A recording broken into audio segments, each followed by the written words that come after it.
Now, I'd like to invite Ms. Shah to address the audience. She's the Chairman and Managing Director of Biocon Limited and the Chairperson of IIM Bangalore. She was also featured in the Worldview 100 of the prestigious US-based Scientific American magazine, and she was named as the #2 visionary for biosciences. Ms. Shah.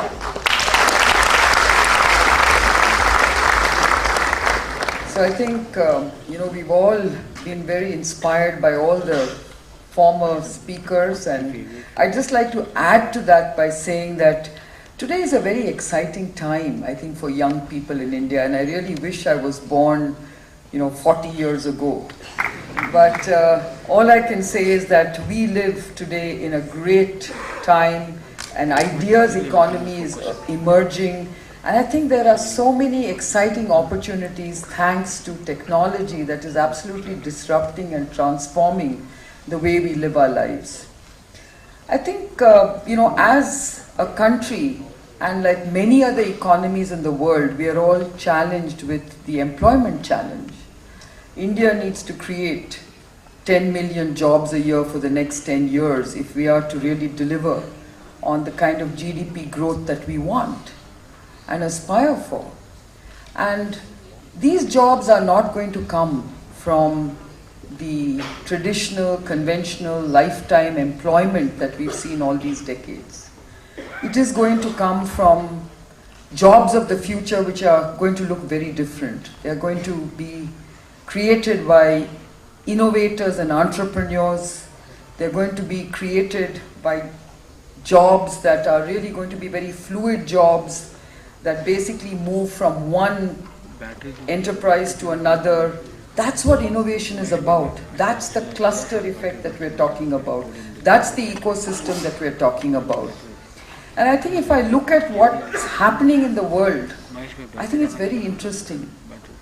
Value is no longer commandeered by the scale of the operation, but by the power of the idea. That's what's happening in the world today. And innovators are creating this value and commanding this premium by the value of these ideas. Today you can see that even when you look at Fortune 500 companies, over the last 50 years, 86% of those companies no longer exist. Today, the Fortune 500 companies are rapidly being displaced by companies almost every year. Why?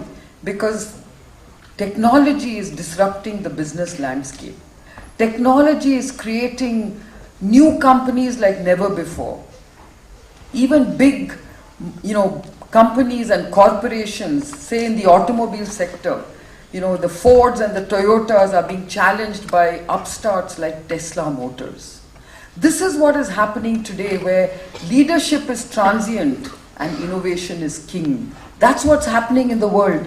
And you innovators have this opportunity to come up with those great ideas, create value through innovation, and then what entrepreneurs need to do is to scale up those ideas and that innovation to greater value creation for this country. And I think what India is really good at is affordable innovation. And like you just heard from the minister, that India today is and needs to create innovation for those 6 billion people who have not been included in that as beneficiaries of innovation, which up until now has been basically the bastion of the first world. We need to look at the challenges that we have, innovate and find sustainable solutions, innovative solutions that can transform our own economy. Because if we want non-linear growth, it is only going to come through innovation. It is not going to come from the jobs that we were used to in the past. Bangalore has become a very exciting ecosystem for innovation. And I think one of the key reasons why Bangalore has become a great innovation hub is because I think this is one ecosystem that feeds off each other.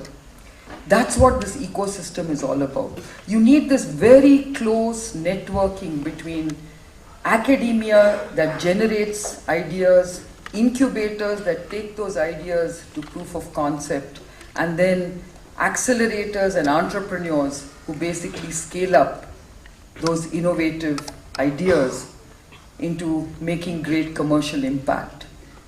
So as an entrepreneur, in fact, I always pride myself that perhaps I was the first startup entrepreneur in Bangalore.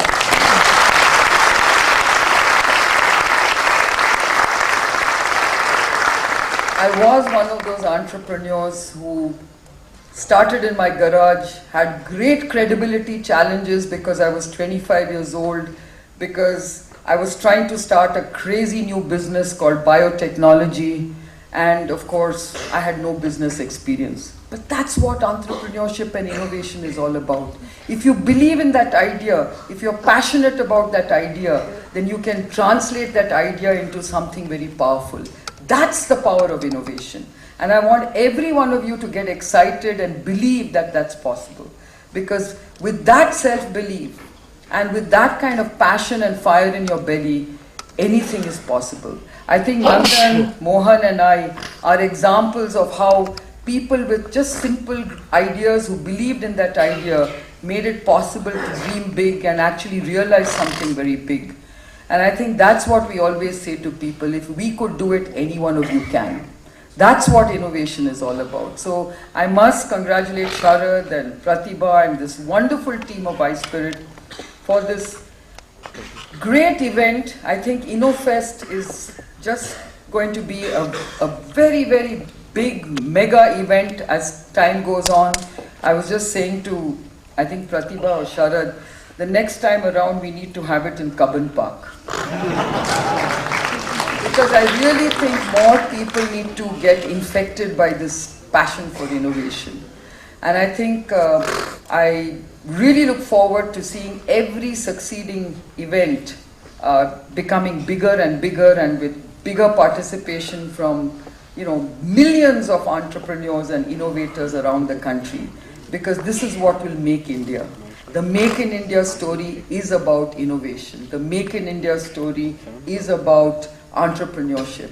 And this is the only way India will deliver that non-linear growth and make us into the multi-trillion-dollar economy that Mohan just spoke about. So thank you very much, Sharad, Pratibha. And best of luck to every one of you. Think big, but then make sure that you don't give up, because innovation also has inherent failure, but don't give up. One failure doesn't lead to any kind of exit strategy for you. I think you need to make sure you stick with your idea. You can reinvent yourself, you can experiment with other ideas, because that's what innovation is about. So all the best, good luck. And maybe now I'm going to throw it open to the audience to basically ask the panel questions, or be brief. Don't try and make comments if you can help that, but do ask them some searching questions, because this is your opportunity. So the mics are there, and maybe if you can raise your hands, I could. Okay, the man in the orange shirt. Yeah. Look, that's very innovative of him to sit there and stand out.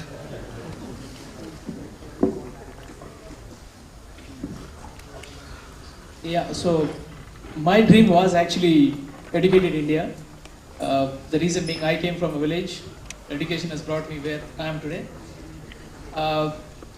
Everybody was saying Khan Academy. I was working in US. And India, I have actually attempted 2 education startups myself. I'm on the 3rd one. I can say 3rd iteration, I can say. What model actually, for the diversified language-wise, function-wise, what works to create the confident education in every children? And other gentlemen are saying, don't push for marks, push for the enthusiasm. Considering all these challenges, that's something I wanted to hear from the experts.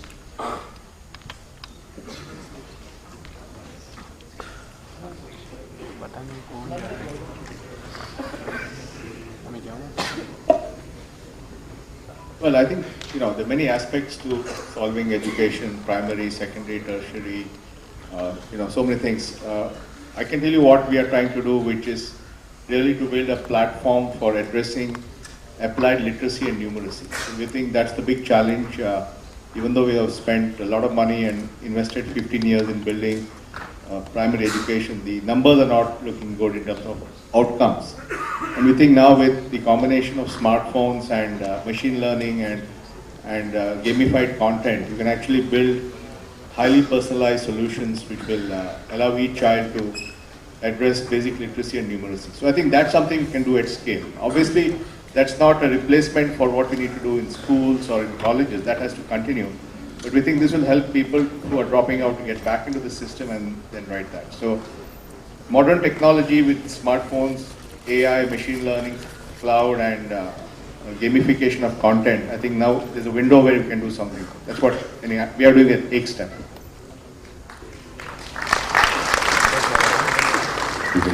Hello. Oh, sorry, I've got the mic. I have a quick question hello, my name's Adam, I'm from Scotland, and I have a request actually from everybody in here, to everybody in here, and that is, I dream of an India that leads the world again, and that leads the world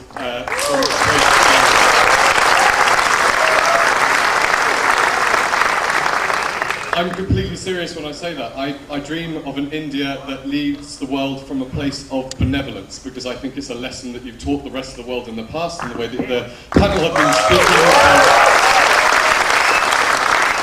I think the way the panel have been speaking around uplifting your priority is to uplift the other 6 million. I wish the other leading nations in the world were thinking like that about their own populations. And it's inspiring to see that this nation is going to have the opportunity to do that, and I just commend you, and I would love to see you guys bring that to life. Please lead the world. That's what I want you to do. We'll take one last question. Maybe we haven't had a lady ask a question. Okay, the one in red. I like color.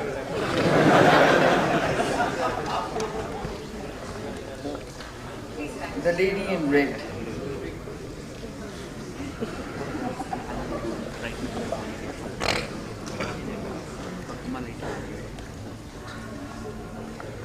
Hi, my question goes out to Minister Sinha. If we want to lead the world, in terms of benevolence, we would be first world then. When do you think this classification of first world and third world will stop?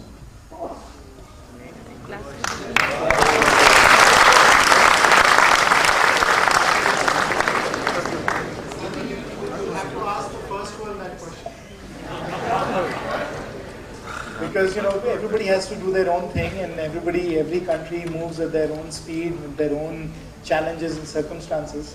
I think putting people into buckets doesn't serve really any purpose, because as I said earlier, India is in fact at least 3 countries in one anyway. So how can we say India is a first world country, second world country, third world country? Frankly, doesn't make much sense. So we should get away from those kinds of labels. I think we just have to go ahead and do what we need to do to build the India that we want. So I think